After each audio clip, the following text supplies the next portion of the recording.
So, Dun, dun, dun. there we go. Now you sound Hey. reasonable. In Adventure 1, long time ago, long story short, you found out that the gods that everybody worshipped were just dudes, people from some other world that came to research the prismatic storm on the gas giant your moon is orbiting. And you spread that around the world, and it changed the world. Adventure 2 was primarily about defending the city from the old ones that were invading from the Nightlands. You fought them off, defeated Yogg-Sothotan, and Zlora Forgrath, Grath, the character that John was playing, was one of the old ones that was betrayed you and turned against you. Now we're in Adventure 3. It's split into two paths. We already did the first path, but the way it started out was that the new Vardaskar that was born in Adventure 2, Pride, called you all together to the desert because he had some important matter to discuss. And it was the Vahana. It's these vehicles of the gods. They're basically like huge vehicles. Or one of them's a tank. One of them is like a plane. One of them's an airship that you commandeered last adventure. And he's expressing concern that the Orengians are going to go after those, and we should try to stop them from being a source of conflict on Kyo. So shortly after talking to him, surprise, surprise, Sorrow, the other Vardaskar, showed up. They fought a little bit, and then the Mushika, the burrowing fortress, burrowed up from the ground. You went through that dungeon. There was a chance for the party to split, and you did. Fauna and Ishka went one way, and Gerad went the other. We did Fauna and Ishka's path first, which involved going to the Red Nation capital of Rubicon, defeating Fauna's estranged father, Diamond, who's one of the Lightbringers, and, like I said, taking over the Suzaku, which is an airship. None of that stuff is actually going to matter, the procuring the airship, because we're on the other path, which is Patrick's character, Gerad, staying behind on the Mushika. It's currently burrowing toward the Orengian capital of Opalin. And from Storium recently, it's hit some kind of obstruction on its track, and it's stopped, and there's an alarm sounding. That's why the background is kind of red here. Ailonz has taken the lead and is in front at the moment, heading toward the turret to investigate the tunnel. Before we officially get going, I'll just see if you guys have any questions or additions or comments. All that's great, and I'm gonna let you finish, but which of these guys is the budding philosopher in progress? That'd be Joby. Okay. Okay. Couple quick things about sound. I'm going to try to give you guys a heads up when I'm playing music. So it is a confirmed issue that sometimes SoundCloud doesn't serve music when you hit play.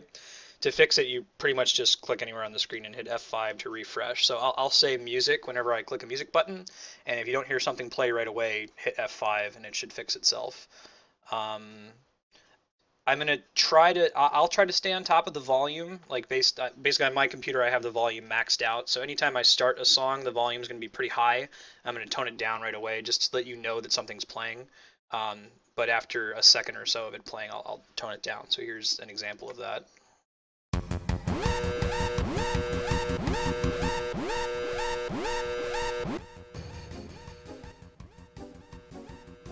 Okay.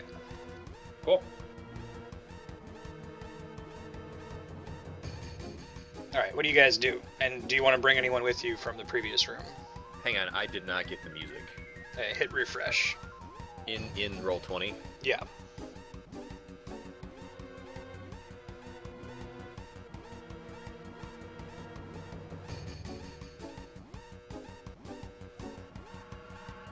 Oh, that was my bad. That was my sound. Alright, it's fixed.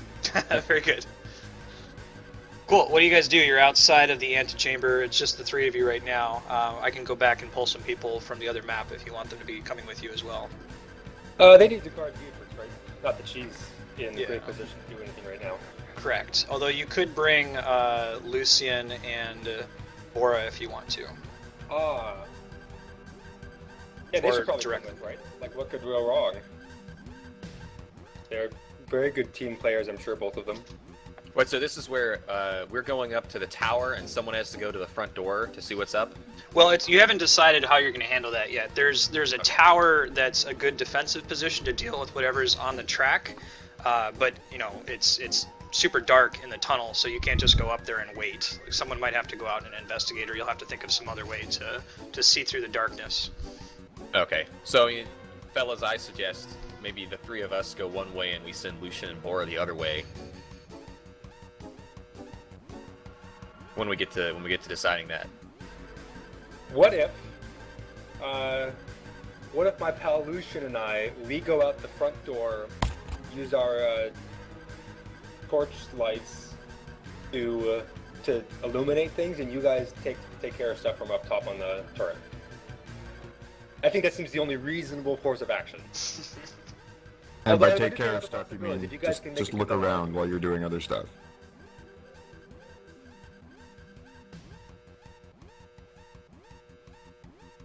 Looking around on the turret.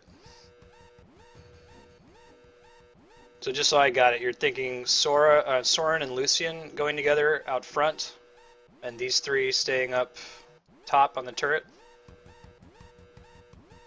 Yeah, if the turret's a good spot to deal with stuff, like, Soren knows, I know that I can handle whatever's down there. Uh-huh.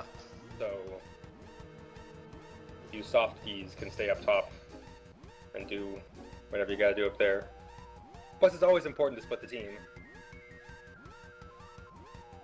Sure, that sounds great by me. Let's do it. Let's do it. Let's do exactly that. Alright, music.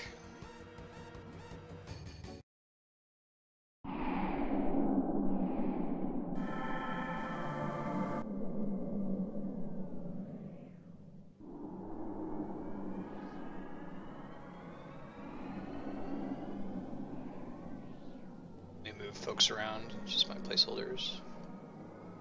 Just to totally screw with your, like, sweet mood building, is there a way to shrink or resize my character sheet? Yes, you should be able to. First of all, you should be able to pop it out now, which is new. Hold on one second. Oh, yeah. So, like, I recommend everybody do this, particularly if you have two monitors. Pull up your character in your character sheet, click on the little pop-out button in the top left corner. And you can move that window around, you can separately minimize it, you can resize it however you like. That's nice. And while in there, you can use, a control scroll wheel to zoom in or zoom out. Yeah, that's a huge help. Alright, so if I understand what's going on correctly, it's kind of tough for me to see what everybody can see. You might notice, well, actually you won't notice because each of you only controls one character, but there's a new lighting multiplier. So because John's character has dark vision on his augment, he can see about 3 times further using the same light as you guys. It basically multiplies the intensity of the light from any light source. Yeah, this is what's up. Go ahead and do what thou wilt. Can I get a, like, how do these torch things work? Do I just, like, point at something, or do I actually have, like, a ball that I can send out ahead of me? It would be, like, within a square of you at the furthest, but you can't, like, send it out ahead of you very far. It's like a flashlight, but I'll give you one here. So I might as well just use it, so I can just, like, move myself. Yeah. I can give you one, though. Whoops. Let's not do that.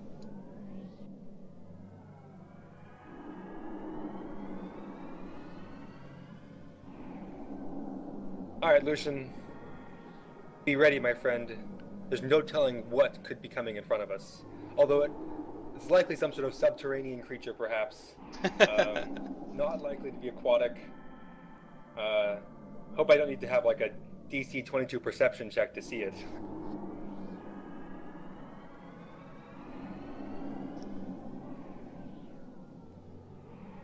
What do your philosopher eyes see? I see some ladders up ahead.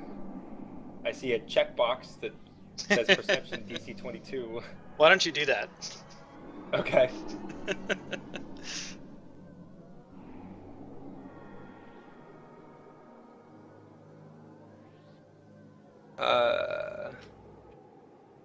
Oh, I thought you were joking. Nope. Okay, keep going. Womp womp. Can you guys see the stuff that I'm illuminating? They can, with the torch sphere is set up to be visible to all of you guys, so. Oh, cool. Okay. Did you look right next to the Mushika? There's probably just a penny or something on the tracks. Get on that Dylan DM meta of like the first thing you look at has some of the treasure in it.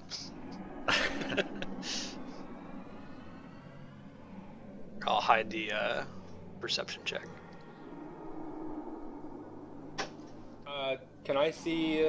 What's Lucian doing? He's hanging out back there. He's following you pretty closely.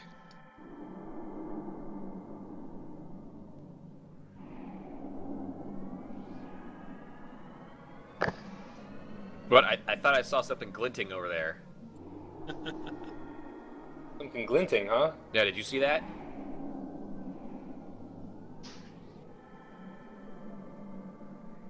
Probably should have. No, like on the tracks. As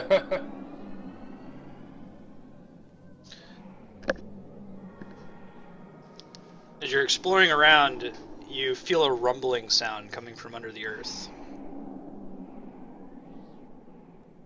It's coming in the direction you were previously traveling. Guys, I feel a rumbling sound. Is your screen scrolled all the way to the right? Cause there's something out there. Oh God. It's gigantic, dark blue colored drill machine bursts forth from the ground, and this comes out of it. What? Dun dun dun. Whoa! Music. Music, by the way. Alright, roll initiative. Woo, initiative.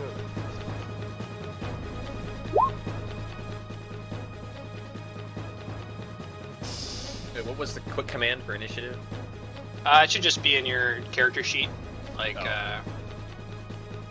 Oh, sure, it's stats. Okay. Yeah.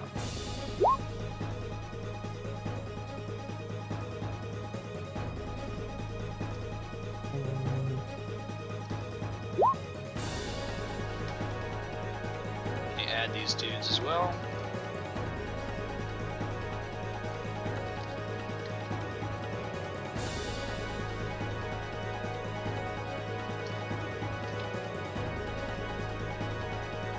Alright, so you take a look at these guys. They are dressed in the manner of the Indigo Nation warriors you fought back in Adventure 1. We haven't seen these guys in a really long time. Accompanying them are two huge monsters whose eyes are glowing a deep blue. Which you guys will remember way, way, way back in Adventure 1, the Indigo Nation found a way to control monsters, basically infecting them. So these are monsters from the Nightlands that are basically in serving the Indigo soldiers. And they have this kind of robot-looking thing leading the charge there at the front. Let me finish adding these guys to the initiative order. But if you guys want to discuss like high-level plans or something while I'm setting up initiative, go for it. That doesn't sound like us. Well, my high-level plan is to stay on my high level and let Soren deal with everything down there. Alright. Soren brandishes his massive war axe and says, Lucian, you know what we must do? Lucian says we should probably retreat back to safety. We should go back and stand by the fortified position of the base. That seems reasonable. Very good.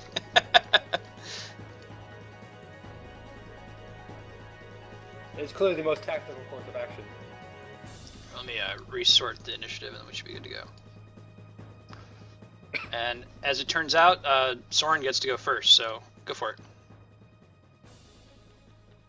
Alright.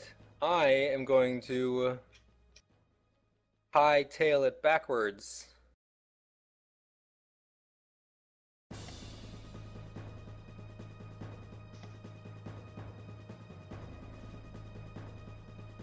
Let's go, Lucian!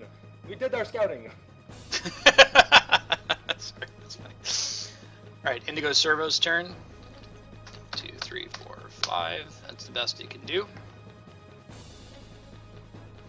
Infected Cyclops. 1, 2, 3. Best he can do.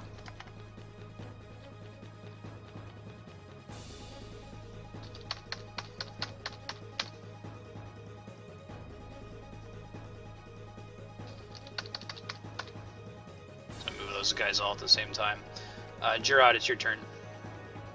Alright, how far down is it from where I am to the tracks? It is a 30-foot fall. Ah! How many turns would it take me to go down the stairs and come out the way that Soren did? We call it 2 rounds. 30 feet.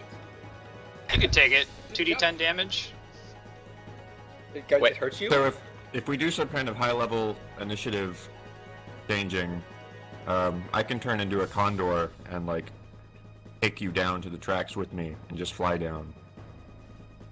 That sounds pretty sweet. Excellent. Why don't you do that? So Gerad steps out to the edge and waits. Alright, so you set your initiative to be right after... I already moved the treant. Bora's going to do the same thing. Lucian's going to move his speed. Oh, BT Dubs, I think you guys have control. Let me make sure real quick. You should be able to control both Lucian and Bora, but you're not required to. I put 2 like easy mode macros for each of them. So Lucian can heal or attack. Bora can attack and flurry of blows, and that's it. But if you'd prefer not to, I can just control them as AI characters, basically. I can't click on Lucian, or if I do, nothing happens. Really Yeah, same here. interesting. Okay, one sec. I think I know what the problem is. Try now. Aha. Excellent, Nice. yeah. Just for funsies, for monsters, I usually put like their speed in the red circle, so you don't have to look it up on their character sheet, and I'll just be doing the same thing here. You can tell how many squares they can move without having to shift click them. Lucian is... how fast is he? 6. Yeah, he has a ranged attack and a heal, but I'll go ahead. 2, 3, 4, 5, 6. 1, 2, 3, 4, 5, 6. There we go. Alright, it's the Indigo Soldiers. I already moved them. Ailonz, it's your turn. Okay. I am going to change into giant bird form. Perfect. Can I pick up both Gerad and Bora, or Gerad and Bora? That would be cool, so yes. Okay, I like it. So One I do per that. leg. I'll pick them up, and then I will double move, I guess. 1, 2, 3, 4, 5, 6, 7, 8. 4, 5, 6, 7, 8. And I will get close to the ground, but not like directly to the ground and drop them. Well, I want you to drop me on them, Oh, if okay, if possible. Sure. If you can, Yeah. if this is a gliding thing, then we'll just drop. But like, if you can keep us going. Yeah. What is running again? Can I run? Running is 4x movement, and you take a penalty to defenses on your next turn, if I remember correctly. I'll look it up while we're playing, but let's say that it's -2 to all defenses when you use it as your full turn action. Okay. But I probably wasn't able to pick them both up and then run if it's a full turn thing. Let's just do it. Otherwise, we're going to be waiting like a whole turn to get everybody out here. So Yeah, I guess I readied my action to grab you or something, so that was my turn to do that. yeah, so did Bora, and we'll just skip their turns then until next round, so you can get them out onto the field. Okay. Then I'm just gonna be on top of the fray. Do you want me to like drop you like right on this tree or something? Right on his Where do you head. want to be? Yeah, right on the tree. Okay. Cool. And while you're out there, can you make a nature check, John? Yes, I can. Hold on.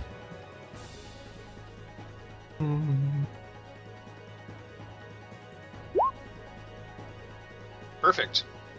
All right. Bam. So, critical success as well. You've encountered tree ants like this before in the Perudo Forest. If you climb on it without getting grabbed, you may be able to control its movement. And because you got a natural 20, I'll let you share that information with the 2 people you're carrying as well. I do that. Squawk, squawk, squawk. Drop me on its head. Done. Alright. Round 2. Soren, it's your turn. Oh, I guess we are reevaluating our tactical decisions. Well, I suppose we shall charge ahead. Let's go. Haha.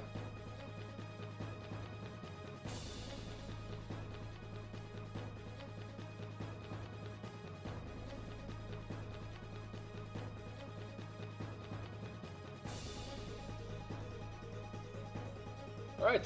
What is the plan? Do you guys have a plan? Yes, we attack them until they are dead from it. I'm gonna cut the torch sphere here if we need it later. Let me know. Okay, Indigo Servo. Tries to attack Bora. And he misses. And that's all he's got. But he has an aura. Combat analysis. He's projecting holographic combat data onto the battlefield, giving everyone else a +1 bonus to attack, all of his allies. Cyclops. He's going to try to do some fancy flanking action. He's going to move past Soren if you want to do an attack of opportunity against him. Yeah.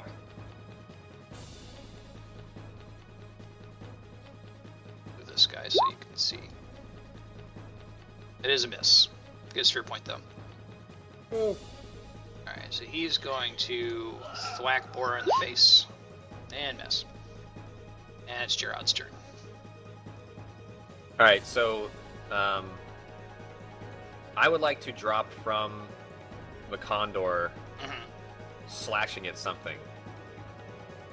Let's say the Indigo Servo. I just want to drop right in front of him and bring my battle axe on his head. Cool. For which I click this button.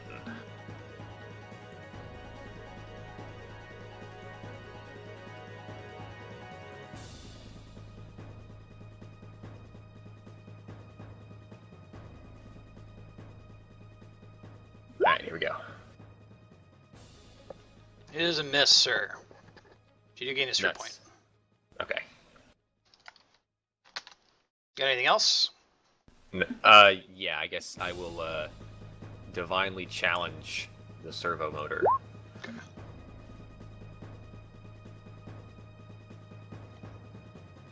That's me.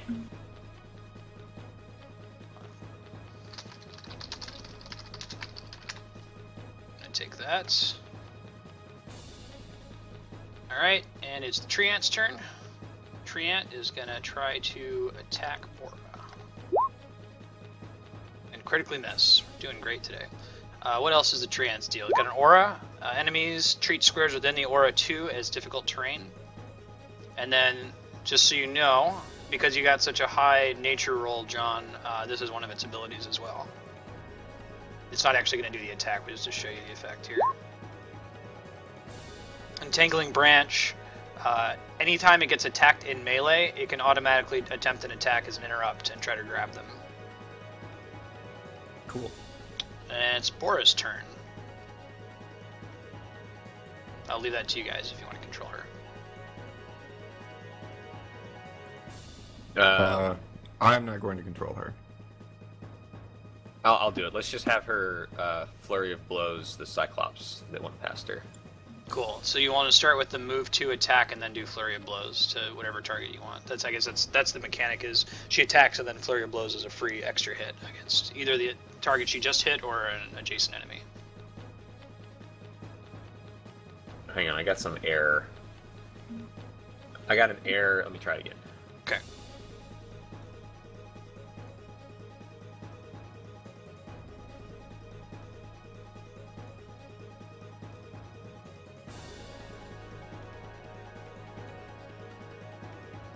Yeah, I guess I can't click on an enemy. You're clicking like her macro and then clicking the enemy and it's not working? Yeah, and I can't actually access any of the enemies, even though I could with Gerad. Weird. I'll just do it then. So Okay. just tell me what you want to do. Yeah, you can go ahead and move her. Okay. Yeah. All right. So she misses, and she doesn't get well. Sphere points are augment, so since I'm not going to bother tracking them, but if it's just 1 point, I would let you guys hit. So she'll hit with that for 13. But I really don't want to track it if it's just like she missed by a huge Understood. jump. Yeah. And that's it for Bora. I guess you do her flurry of blows as well, right? Yeah. And you can slide the target 1 square. Where do you want to send it? I send it 1 square away from his friends. look this way. Or this way. Yeah. Left there or you up? Left, cool. Oh, I just saw the initiative is slightly out of whack. I'll fix it for next round. So Lucian, he can move 6, so he's gonna move 1, 2, 3, 4, 5, 6. 1, 2, 3, 4, 5, 6. That's his full action to get into range of the Cyclops, and he's done. Doesn't he have a range at will? He does, if you would prefer to have him do that. Maybe he would only move once and then take a ranged attack? Seems reasonable.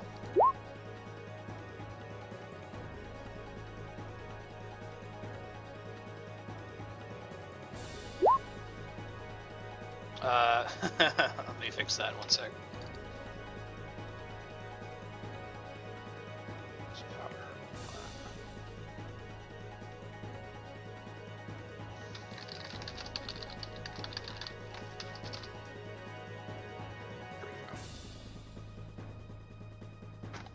There we go.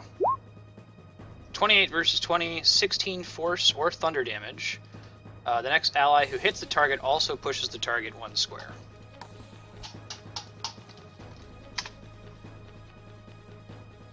That's Lucian.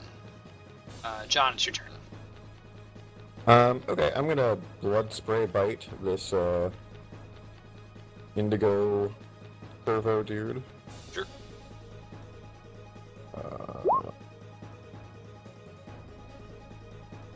And you miss. And I miss. Okay. Guess your point. Sweet. And then I'm going to. I would like to move to the treant and try to find his special area.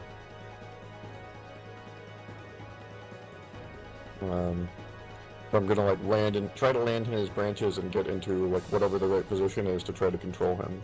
Sure, you succeed. You can't control his attacks, but you can control his movement.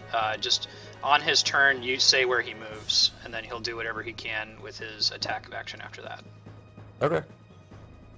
Alright, let me resort the initiative here. 1 sec. Soren, it's your turn. Dear Indigoans, please bear with me as I attempt to both fight and speak at the same time. What are you doing down here? Why are you getting in our way? I'll add this, by the way. They're not in range to hit anybody. They seem really poorly equipped and undertrained, but they show no fear. Their resolve is unbroken. If they were to attack you, they only do 1 damage per hit, and they have no special abilities. They have like modified farming equipment and stuff for weapons. And you were hitting the Cyclops with that for 17 damage, and he's prone. Damn.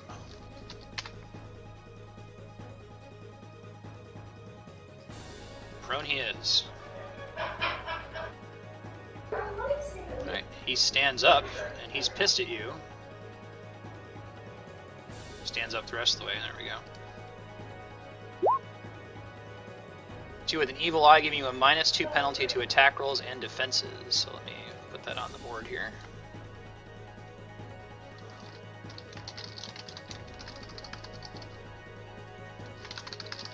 You would pick that up, Jai.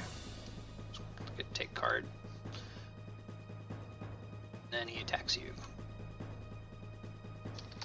-2 penalty. Your AC. And he still misses. Servo's turn. Servo uses this ability. You hear a clicking sound coming from the servo, and he points in the direction of Soren, giving the Cyclops a free melee basic.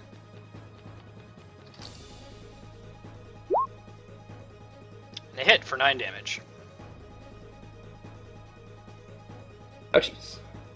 It's the Treant's turn. John, where do you want the Treant to move? It has a speed of 8. He's gonna do like a kind of Godzilla stomping Japan action on the Indigan minions here. The Sure. Indiginians. Alright.